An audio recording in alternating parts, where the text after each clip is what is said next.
Dari Gereja Sanggakala Surabaya 1062 The Voice of Love. Shalom, selamat pagi kekasih Tuhan. Berjumpa kembali dalam program Bincang Pagi edisi 12 Mei 2020. Apa kabar kekasih Tuhan? Pagi yang cerah luar biasa, dan saya harapkan semangat Anda masih tetap ya.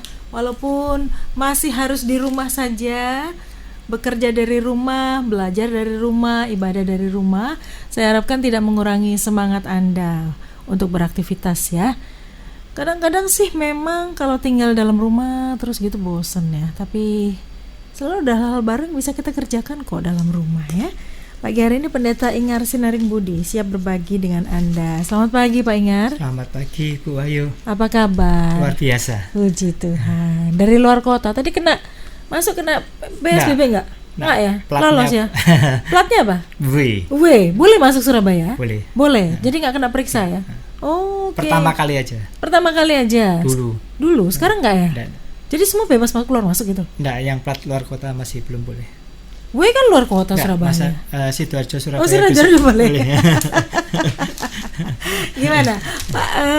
PSBB ini aktivitasnya gimana Pak Ingar? Ya, kami sebenarnya ada yayasan namanya Benih Bangsa. Ada beberapa teman yang komit di dalam membagikan pelayanan sembako. Oke.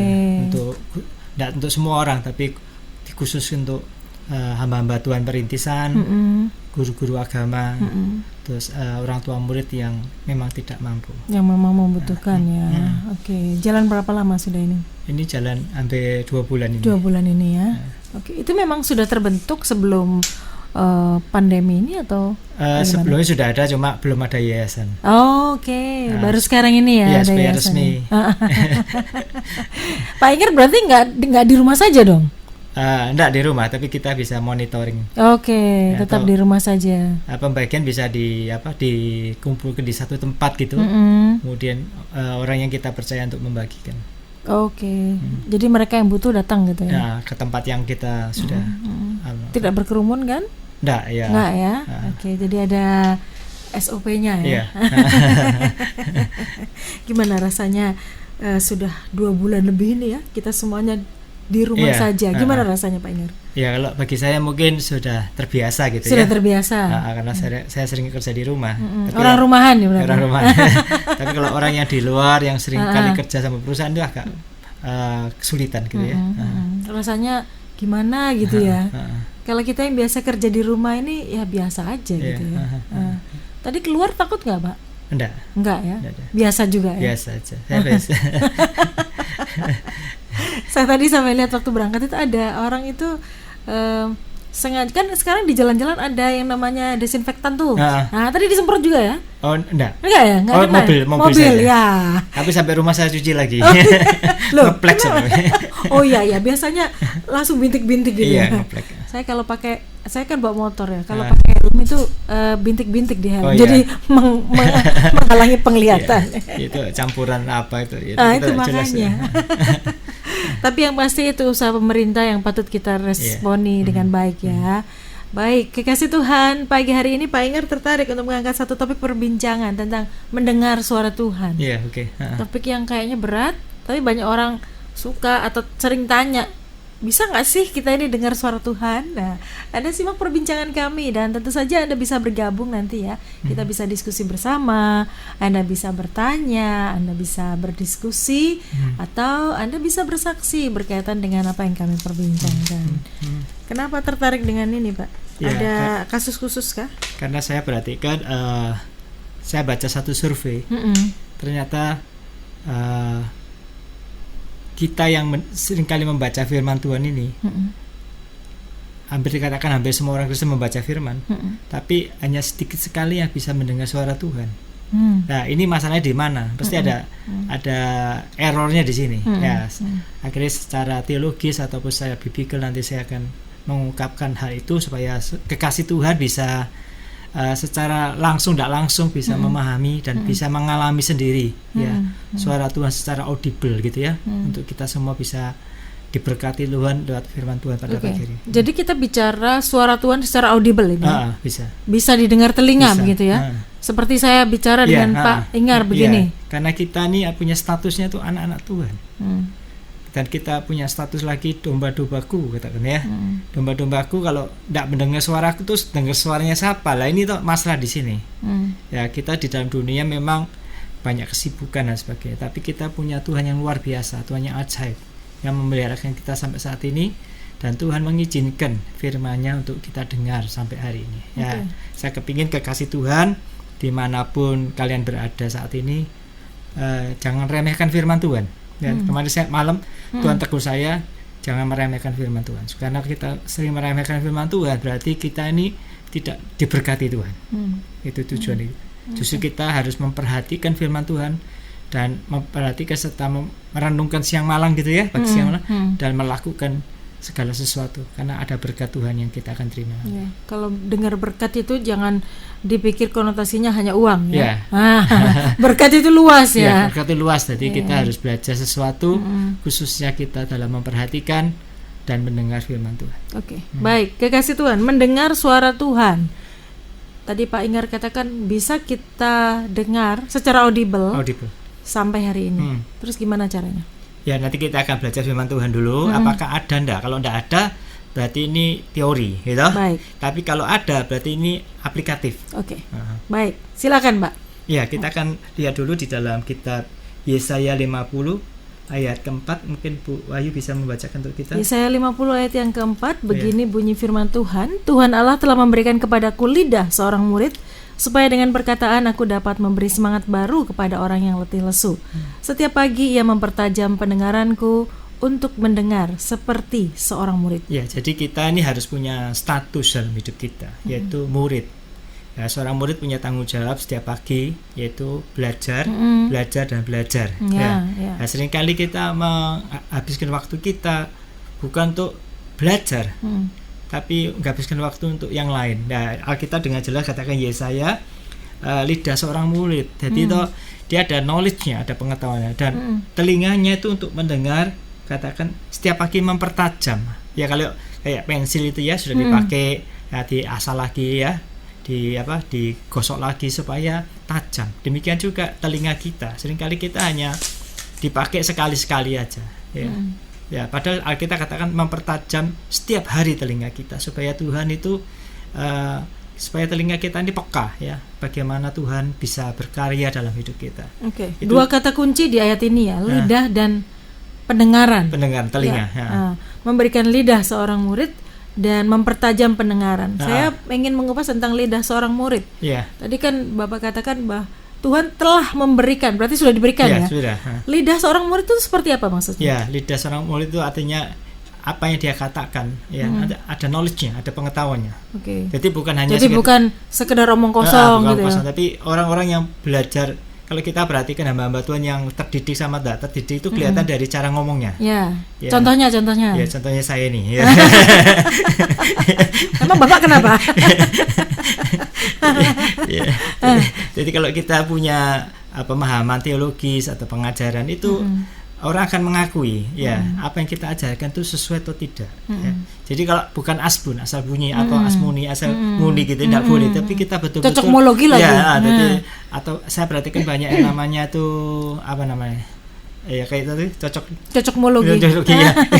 Dicocok-cocokkan gitu. Atau ilmu gatuk gitu ya. Jadi semua di ilmu gatuk atau ilmu mistik tadi saya pikir-pikir loh, ini orang ini tidak belajar firman berarti. Dia hanya membayangkan tapi tidak pernah belajar firman Tuhan ya. Saya mau mengajak semua kekasih Tuhan pada pagi hari ini, buka pikiran kita, hati kita untuk bisa dengan leluasa Tuhan akan berbicara pada pagi hari ini.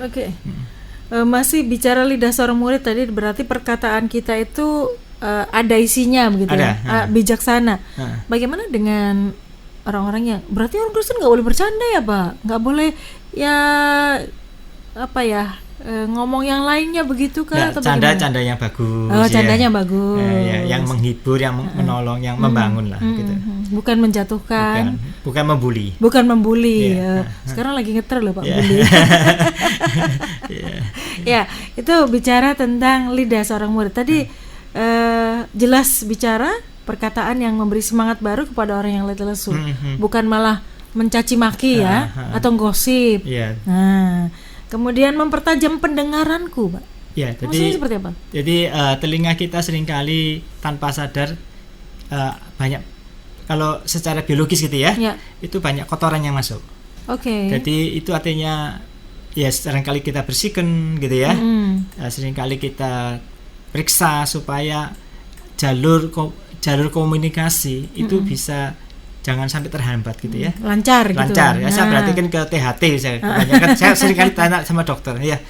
Apa ya pasien yang paling dikeluhkan di THT ini? Yaitu telinganya kotor. Ya, mungkin karena dia ada ingus dan sebagainya yang dibiarkan akhirnya merembet ke telinga.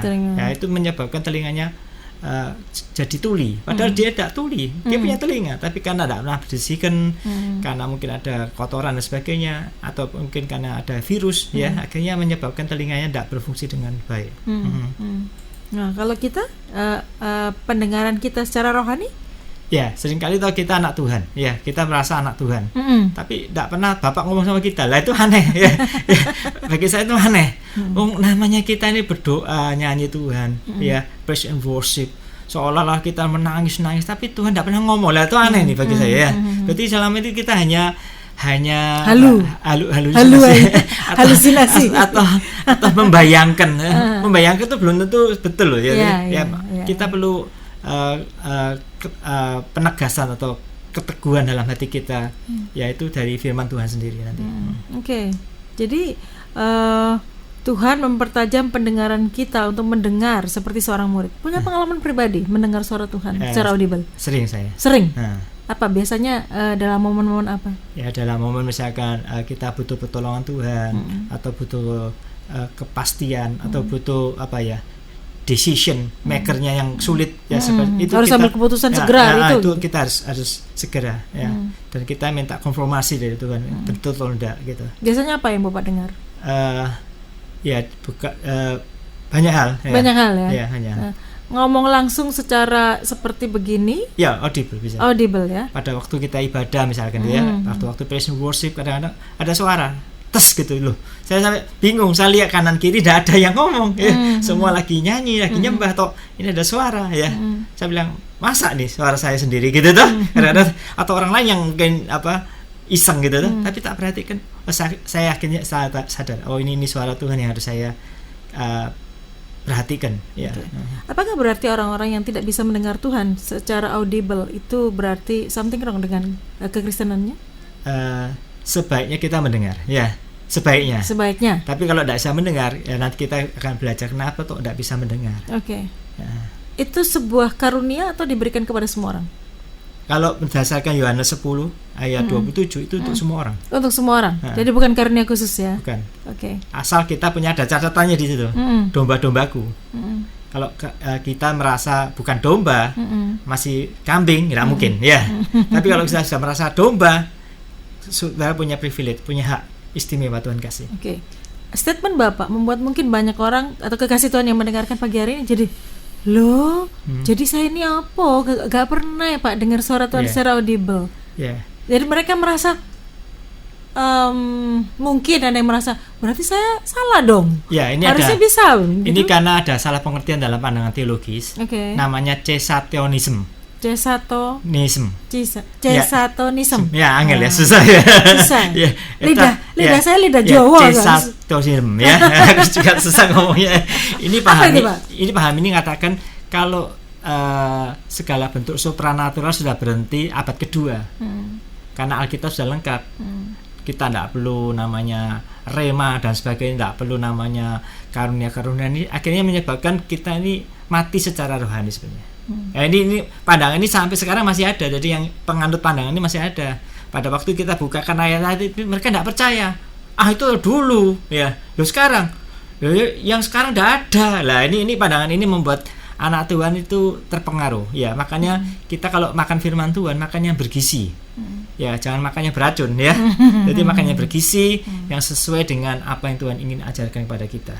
Problemnya adalah tidak banyak orang yang bisa mendengar suara Tuhan secara audible, sehingga ketika ada hamba Tuhan atau mereka mengatakan nabi begitu, ya, mereka mengatakan bisa dengar suara Tuhan, akhirnya orang berbondong-bondong Ya. datang kepada orang ini jadi aneh dan malah. tanya, Ya, kita malah, loh, orang ini gimana kok- nih? kok luar biasa, kok Iya, bisa dengar kok ya. bisa dengar suara Tuhan? Saya dulu juga kayak gitu. Mencari-cari Ya, hamba Tuhan untuk bisa ya, kalau ada dengar hamba ya? Tuhan punya karunia, punya Mendengar suara Tuhan. atau bernubuat, wah itu saya antri sebenarnya. Oh, ikut antri Ikut ya? antri. Sampai saya Sebentar, itu sebuah kebanggaan atau bukan kebodohan. kebodohan? Jadi nggak perlu dibanggakan ya? Ya, sampai akhirnya yang mungkin saya nomor 70 atau 80-an gitu ya. Waduh. Saya ingat mungkin ada 150 gitu. Ya. Antrinya dari pagi itu. Itu saya pikir-pikir akhirnya ngomongnya ngelantur gitu ya. Oh, Ya, karena dia enggak sanggup Saku ya. Masa satu orang suruh apa di abad itu disuruh Ngomong ini, nanti ini. ini pakai ayat ini nanti ya terus dia pakai tapi lama-lama tak pikir-pikir loh ini kayak dukun ini lama ya. Karena saya pernah punya pengalaman teman saya. Jadi saya tuh direkam sama beliau. Kemudian diperdengar ini loh. Dia ngomong seperti ini loh. Cocok loh ini. Beneran loh ini. Dia bicara tentang berkat, bicara tentang pertolongan Tuhan, bla bla bla dan sebagainya. Direkam semuanya, didokumentasikan. Ya, karena dia mania. Nah, kekasih Tuhan mendengar suara Tuhan itu bukan untuk akhirnya dijadikan seperti kita cari dukun gitu ya. Bukan, ya. Karena ada banyak orang Kristen, maaf saya bilang hari-hari ini menjadikan hamba Tuhan yang bisa mendengar suara Tuhan itu seperti Cenayang. Nah, Pedukunan iya. Apa-apa tanya ke Iya. beliaunya. Saya tidak menyalahkan ya, cuman kita harus bijaksana juga begitu ya. Ini supaya tidak terjebak sampai ke sana ya. Gimana? Supaya tidak terjebak sampai ke iya, sana. oke. Seperti yang dilakukan Pak Ingar dulu. Antri. Karena saya kepingin tahu gimana. Iya. Iya. Di mana-mana gitu, Pak. Iya. Kalau ada hamba Tuhan profetik bisa mendengar suara Tuhan, itu antri memang Pak di mana-mana sampai hari ini. Tapi kalau sekarang saya kebalikan malah. Kenapa, Pak? Saya koreksi semua. Oh, oke. Baik. Kekasih Tuhan, daripada Anda antri untuk mendengar apa yang Tuhan bilang kepada Anda, mending Anda mendengar sendiri. Amin. Ya. Oke. Caranya bagaimana? Tadi diawali sudah dengan Yesaya 50 ayat keempat ya. Tuhan berikan lidah seorang murid. Dan Tuhan mempertajam pendengaran kita setiap pagi. Setiap pagi. Kenapa kok pagi? Ya karena lebih tenang mungkin, lebih fresh. Oke. Ya. Kalau kita mungkin kalau kesibukannya, kalau sekarang agak kesulitan pagi ya sudah ambil waktu untuk malam gitu ya. Setiap malam sudah belajar firman, berdoa dan sebagainya. Oke. Caranya bagaimana? Firman Tuhan juga sudah memberikan arahan, Pak ya. Sabar dulu. Kami kembali ke ruang dengar Anda dan tentu saja Anda mulai bisa bergabung bersama dengan kami. Telepon, SMS, WA bisa Anda manfaatkan. Anda bisa bertanya, berdiskusi berkaitan dengan mendengar suara Tuhan ini. Bagaimana juga membedakan ini suara Tuhan atau suara hati saya? Tadi seperti Pak Inger, loh ini suaranya siapa ya? Engkau enggak kedengaran.